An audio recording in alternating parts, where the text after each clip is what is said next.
Hi, everyone. Thank you so much for joining us for another edition of Adam Interviews, where we are talking to folks in our community who are doing things of note. And our guest today is someone that you may have actually seen on stage. She has been an actress for a long time. Prior to that, though, a lawyer, so quite a transition. I've had the great pleasure of calling Pam Sherman a friend over the years, and she agreed to come into the studio to talk about her next adventure. Pam, thank you so much for joining us. Thank you for having me. This is amazing. The best podcast studio I've been in, because usually it's in my house. Yeah, hey, you know that the home podcast studios can be impressive. I don't want to put those down. Right. So no, this is great, and we invited you because you're you, but also because you wrote a book called Play You, Role of a Lifetime. Let me get that right there.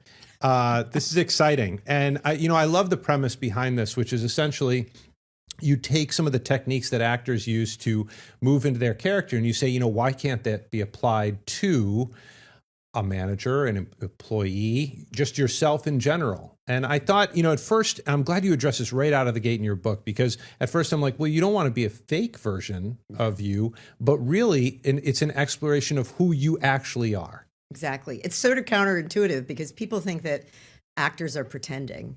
And the best actors, and the definition that really drove the book, came from someone I studied at the Neighborhood Playhouse, which was founded by Sanford Meisner. And he says that acting is the ability to live truthfully in given imaginary circumstances. Mm-hmm.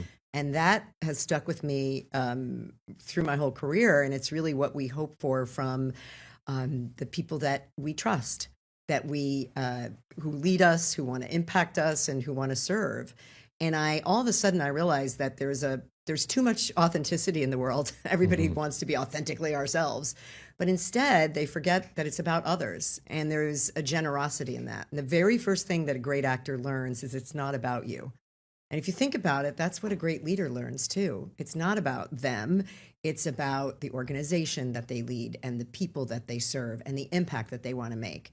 And in discovering that, I realized that I could apply some of the same techniques. And it's not about, I like to say, presentation skills. That's not me. There are wonderful presentation skills coaches. But when I started my business 18 years ago today, actually, I think wow. It's today, or at least that's what it says on LinkedIn. I had this idea that I could help individuals, teams, organizations show up in a better way for each other and externally as well. And it came from my own experience of feeling uncomfortable in my own skin. Yeah. And I think you talk about that in the book. When you were a lawyer, you felt like you were talking to the partners at the firm and you felt nervous, you felt off, and you would go home and say, I'm a confident woman. What am I doing feeling like this around them? And that kind of led to an exploration on your part. The metaphor was the ill-fitting suit, which I honestly used to wear when I was a lawyer. It was terrible. Cameos and, shoulder pads out to here. And I thought that external thing would bring me confidence. And it was really when I actually decided to go back and take an acting class just for fun at night. And I was in a rehearsal studio with a great actor, Ed Jarrow, in Washington, D.C. And I realized, these people aren't pretending. They're doing deep work on making a character believable. Mm-hmm. They want to be believable internally to themselves, and then they want to do it for their fellow actors, the collaborators, and especially for the audience who they're taking on a journey. And all of a sudden, I started sitting up straighter, feeling more confident. I remember a client saying, well, when did you make partner? And I'm like, I didn't, I'm not. And I realized that I was building my confidence, but it really wasn't about confidence for no apparent reason. Yeah. It was about believing in myself and having others believe in me too. And that made all the difference in the world in my work. And what we're going to get into and why I so appreciate the book and the message, it's not just saying, I believe in myself. It's finding out, well, what do you believe in? Who is yourself? And the techniques that you employ on stage or before you get on stage that you can employ here. But, before we get there, I want to note one thing I thought about is when I first started out, and look, this lasted for a long time. I really tried to present perfectly. So every live shot that I did, I wanted to have stumble free. I wanted to emphasize the right word. And end on a really nice note. It was a very performance-based approach. And then I started watching these viral speeches, whether it was Denzel Washington, his famous one to the graduating class, and it was filled with ums and stumbles. And I thought to myself, well, how come that's so powerful? And it's because it was Denzel being Denzel. And you suddenly have this realization that people are exceptionally forgiving, and not just forgiving with the stumbles and whatnot, but they actually see it as a plus in a way, because you're going in with vulnerability. And, and it's human. And I Yeah. think one of the reasons I wrote the book is I saw what was happening to my clients who are living in a virtual world, hybrid work, terrified of what AI is coming for my job instead of AI is making my job easier. And actually Yeah. AI is going to make you work harder because then you have to fix what the AI gets wrong.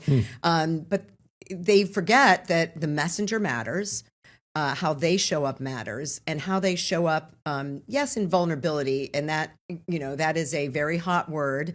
And, I'm a huge fan of Brene Brown and others who really talk about what it means to be vulnerable, but it's not vulnerable for vulnerable sake. It's I am vulnerable and human like you are, and we're in this Exactly. together. And that word generosity is actually almost more important to me than vulnerability.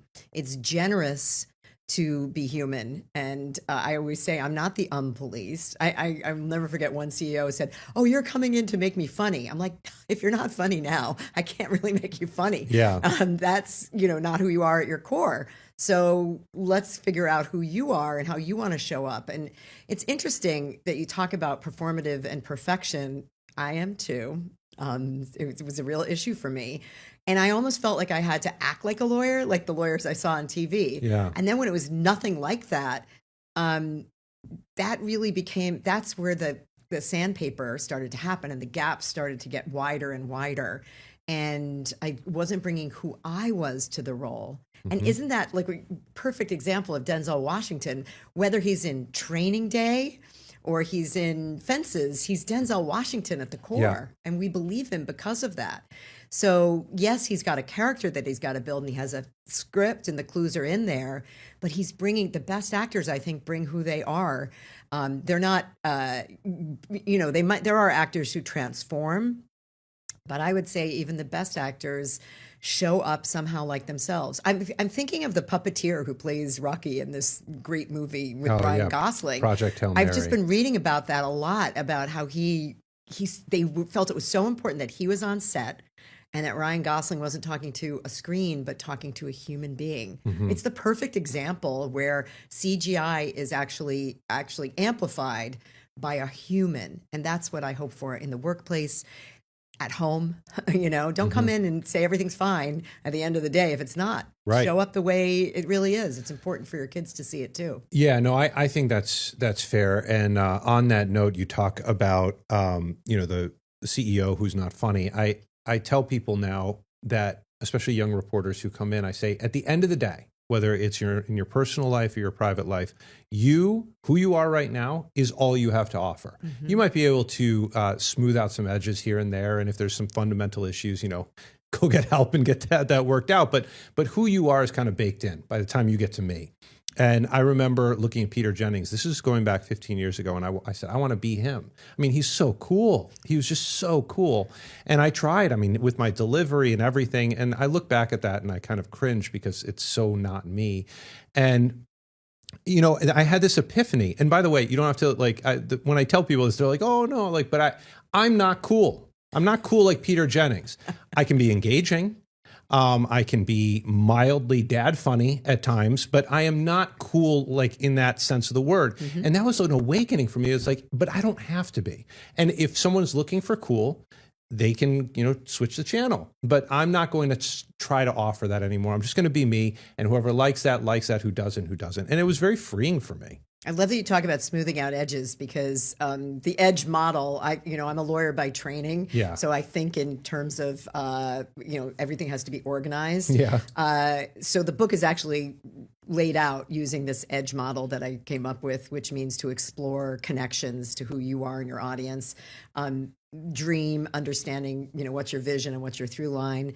And then the grow part is what holds you back. What are the archetypes? And then excite is how do you ignite your audience? Because it's all about them. But my husband says I'm edgy, like it's a bad thing. And I'm like, why is that a bad thing? I'm from Staten Island. I like to say I'm from a very dark place called Staten Island. But having an edge, and I'm often called in, can you smooth out their edges? Yeah. And I always say to my clients, let's shine them up so people can bask in the rays of all that you have to offer. Because we're not going to smooth out your edges. What we are going to make you think about your audience. You're going to be a little bit more mindful of who they are. It's not about being you and I'm going to be me no matter what. It's about who am I for others. Yeah. And that's, the external believability, what you were suffering from as a young reporter was the internal believability gap. Yeah. It's the gap between how you think how you show up and how you think you're expected to show up, between who you are and how you expected to show up. And then that makes you believe less in yourself. And then there's the gap between who you are and how you show up for others, which creates an external believability gap where they don't believe in you either. Right. So all of that is a crash course of not being comfortable, of not being generous, of thinking in your head all about yourself. And when you stop focusing on you, after you've done the work on you, that's when you can actually let go. I love that. And so they'll turn the channel. And if I'm not their cup of tea, exactly. be okay with that. Exactly. I mean, honestly, you think about it with dating too. It's like you try to, form yourself and, turn yourself into this person that someone, well, good luck. Then let's say you're successful at it. Okay. 40, 50 years of this. Like, how exhausting is that? Well, being married 40, I would say one of my greatest achievements is, we're married 41 years, going into our 42nd year. Wow, congratulations. And it was so interesting because we're completely different. And the best part was I met my husband on a semester abroad in London. I took him to see Midsummer Night's Dream, a Shakespearean play. And I said, that was the best production of Midsummer Night's Dream I've ever seen. And he said, you've seen that before? Why would you go again? So we're completely different from each other, but that, we believe in each other and we raise each other up. And so I believe, while this is written in a way that will help you in work, I actually think it works for who you are, because my mission is for the people who read it to be who they are, wherever they are, in order to ignite their audience, because you can't forget that audience, whether it's getting a 4-year-old to tie their shoes, getting your husband to believe in you when you decide to take a leap off and, become an actor after being a lawyer, or whether you have to get up and give a massive speech about a company loss or a company gain, whatever that is.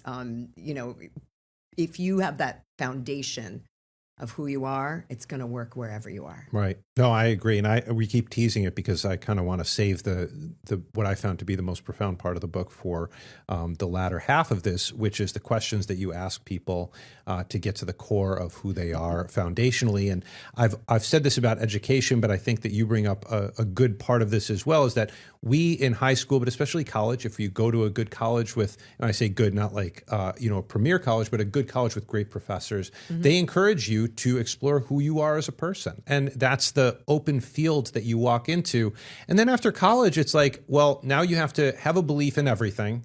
You have to, act like you know everything about everything, and you're baked. You don't talk about who you are anymore. Like you had your 4 years to figure it out. You're good. Exploration is a lifetime, and it should always be ongoing, right?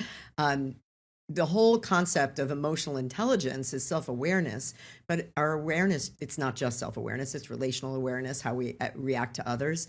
But we really have to be continuing on that journey. And I think what is hard for this generation is, they put up their social media posts. That's, this is my persona and this is who I am. And can they actually change? I got to change because nobody knew what was happening to me because I wasn't, posting 24/7 and having to live. That's so true. Create a brand when you're, 14 years old about, who you are and how you're going to show up when you haven't done the work. It is very important to continue this journey. And by the way, I always say, your mission's going to change depending on where you are in life, right? And that, I talk about that in the book. Why you're here, the existential question of my purpose, I think that's also really hard, that a lot of kids think they have to know that right as they graduate college. So true. It's one of the reasons why I want for this book to get into the hands. I love that, that age group, 21 to 32, you're still developing your executive functioning. So you have time to figure it out and make mistakes and fail forward. And, like you said, be the young reporter who now it feels cringeworthy, but I'm actually going to say I applaud that young reporter who's trying out different things for size. That's fair. That's what you have to do. Yeah, and trying desperately to figure out the path. Guess what? That's what actors do, Adam. Yeah. In the rehearsal room, we try things, we make choices. It doesn't work, and we're given that freedom. Well, I think the same is true for life. That's why the metaphor of being a great actor to me is so important, because it was something I dreamed about from the second grade that I was going to be, and I took this off ramp, and I don't regret it. Because, by the way, I also am a lawyer. I have an organized mind. I'm very argumentative. I like to problem solve. Yeah. So you can be all those things, and I don't think that kids understand that a career is a long journey, and you're going to have many paths along the way, which I have had for sure. Yeah, and it gives you a unique command of the English language, which then can also benefit in writing something like a book. So, it's interesting. You brought up the idea of always analyzing and changing as you go. I saw a clip with George Carlin, and he said that he had dreamed as, I think, a 9 or 10-year-old, he was watching sitcoms and he wanted to be in a sitcom. And so he trained himself up to do that. And he got in. I mean, kind of. He was doing it here and there. And he had this awakening where he goes, wait, I'm a 20, whatever, in his 20s. He's like, why am I so fastened to my 9-year-old's dream? Because that's not my dream anymore. He was gravitating towards, stand-up comedy and his own version of comedy, not what he thought he needed to do. And he almost felt like he realized he was being imprisoned by his 9-year-old dream, and it was hard to let go of. I love It's so that. interesting. So I always say you have to adjust your dream for real life.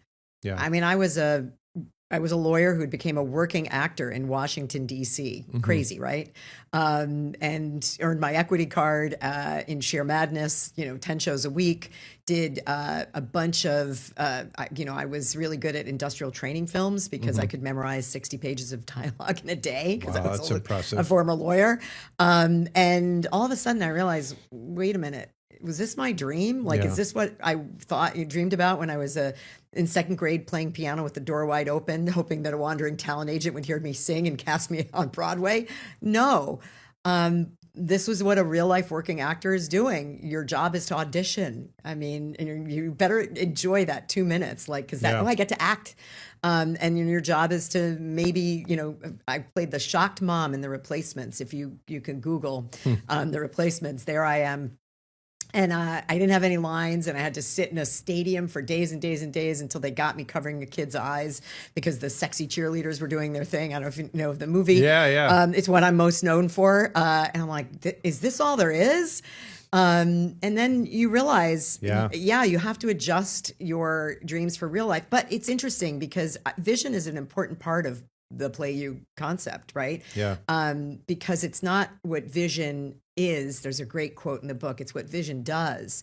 So while George Carlin wasn't going to end up being, I don't know, who's Ted Danson, the most famed sitcom actor, it gave him a fuel for something else that he could take the skill set and use it as showing up like George Carlin iconically in his sets. So I think, there's all this research that having a vision and adjusting it's good to have the vision in the first place, because you do have to take it along a path. And by the way, if you're taken off that path for some reason, people who have a vision are going to actually get back on the path sooner than people who don't. Yeah. So vision grows your presence. Vision, talking about the future makes people want to be in your presence, because I always say nobody writes a crappy vision of the future. They really don't. That's interesting. Despite the dystopian novels. I was going to say, I'm part of a sci-fi book club, so. There's always hope. There's always hope. I always think, I love dystopian novels because there's always some person who yields hope in the middle of all of that, right? So I actually believe that if you have a vision and you adjust it for real life, you're going to, and I had to adjust for real life. I moved to a place where, I was an equity actor, and there was one equity theater, and I think they were doing the August Wilson cycle and musicals, and that's not me. Right. So I had to adjust and became a columnist and found a way to put my humor on the page. And in the Democrat and Chronicle, and I remember coming home and saying, I'm going to be writing a column, and I think I'm going to call it The Suburban Outlaw. And my husband's like, you never said you were going to do that before. And I'm like, I don't know. I'm just adjusting my dream for real life. It was like doing a monologue every other week in the newspaper. Yeah. And I hope it made a difference for people. And I think that kind of gets to where I wanted to go with all of this. Despite all of the changes, and then you, of course, did the Irma Bombeck journey, there was an underlying you. And so those are just outcroppings of the trunk, if you will, branches from the trunk of the tree. And you go in, you talk to these CEOs, and you ask them fundamental questions. If one word for you, I know there's lots of words, but give me one word. I mean, do you kind of stun them with, because they just haven't really thought about that? Some of them, yeah. It's so funny. So in asking that question, you made me think of the concept of a through line, right? Which is something in theater, like, a character has a through line that takes them to the end of the play. And that is definitely the story of my life and what I help. But you can't have the through line if you don't know who we fundamentally are at the core. So the one word, I've actually done it with thousands of people, because I've gotten to do it with audiences of 500, and I do it with one-on-one individuals. And I ask them, if you had to use one word that defines you at the core, what is it? And for some people, it's a stumper. And for some people, they come right out with it. And I always give them, there's only two rules, right? One, it can't be situational, late, tired, and hungry, because there's always that person. And you have to have an ounce of self-awareness. Would your friends and family agree? And that's the one, because then they realize that it's not just about who, this aspirational thing. It is about who they fundamentally are. Mm-hmm. And, there are people who comes trippingly off the tongue, and there's no rules about the word. It can be an adjective. I love the people who come up with, I'm a lighthouse. It's such a beautiful concept. I love that. So, it doesn't have to be a noun. My word, it took me a long time to come up with. I feel like I was like a hypocrite. I'm like, I don't know what I'm so many things. That's, and I kept thinking about the roles I play. And then I was like, passion. But that didn't feel right either, because there's a lot of things I'm not passionate about, and I don't like doing them. Right. Like math. I'm really bad at that. So I wanted to find something, and it was somebody saying it about me. Finally, I had gone to Morocco, of all places. I'm in Casablanca, and I had done an event with, probably about 50 people in the room for 4.5 hours. It was a facilitated event with storytelling, and everybody participated, and I was drained at the end. And a woman came up to me and said, "Thank you for sharing your energy with us." And I was like, I actually was a little miffed. I'm like, that's all you got? Didn't you get, value and takeaways? And don't you feel better for having, you know each other, and all the things I learned, and all the things you learned and I taught you? And then I realized, she's telling me who I am, and I'm not listening to her. And it changed how I see myself. My core defining word is energy, and I have to bring it everywhere I go, and I have to take care of it. I protect my energy, because that is who I am at the core, and that is what I want to give to others. I want to energize them. And so it really became it unleashed me to be who I am. And so, of course, I joke that my family's like, all right, enough with the energy, Yeah, but some people, like, we're tired. I love that word, because I've only met, and you're one of them, a handful of people who it's like they jump out of bed and it's there. I mean, me, it's like, it's like the walk up to the starting line. It's like you're almost crawling, but and then you pick up steam. But I love that. I love that. This wouldn't be my word, I would say, but I've had a revelation over the last year. You always say, I'm a storyteller. We always, in our business, that's all we say. And I look back and I started when I was 18 years old. I started recording my grandparents, their stories, and I was able to get everyone in the family, and obviously, unfortunately, they've become legacy pieces. And I realized at my core, I like telling stories, but I'm truly a story receiver. And I was thinking that you're a listener, like you're taking it in. Wow, I love that. And I can't get enough of people's stories. And so if I reflect it back, sure, I'm a storyteller in that sense, but that's just, that's a side gig, if you will. Yeah. I just love taking in stories. And so I'm a story collector, and I can't get enough of it. So that was a huge revelation for me. So when people are like, I'm a storyteller, I'm like, yeah, I can be, but that's not really who I am. It's so interesting because when I do a lot of obviously work on storytelling, and ironically, I started my business working with advertising agencies and marketers, and they see themselves as storytellers, right? And yet none of them can tell stories about themselves, or they often leave themselves out of the story. Mm-hmm. And that's interesting. But when I ask somebody in a session that I do, who is a great storyteller, often I learned early on, the person who raises their hand says, I'm a great storyteller, gets up and sucks the air out of the room, and they're not a great storyteller. They think they are, right? But they're not. But when I ask who heard a great story, well, suddenly I get the person up who wouldn't necessarily get up, and who has shared a story that has great meaning to them. And I can't tell you how powerful that is, because it's about the listener. I believe that a story is, we know a great story when we feel one. Mm-hmm. And you saying you're a story receiver is a gift to the teller. Yeah. Because it means you see them, you hear them, you know them. What a beautiful word. Yeah, I love it. And, we always talk about like seeing you on stage when you're doing Irma Bombeck and whatnot. You need appreciators in life. You need people who step back and be like, okay, well, I'm not going to do that, but I know enough about it that I can tell the good from the bad, or, see it on a scale. And I'm going to enjoy it perhaps more than others because I've appreciated it for so long. So it's so interesting. So can we talk a little bit about Irma and how she informed the book? Yeah, please. And then we got 1 minute. Okay. So she was an incredible storyteller, and a lot of people maybe don't know who she was. She was the most prolific columnist of her time. Incredible. She was a humor columnist who wrote The Truth, about what it was like to be a wife and mother in the 1960s, all the way until right before she passed away. She was on Good Morning America. I was terrified to take on that role because I'm nothing like her.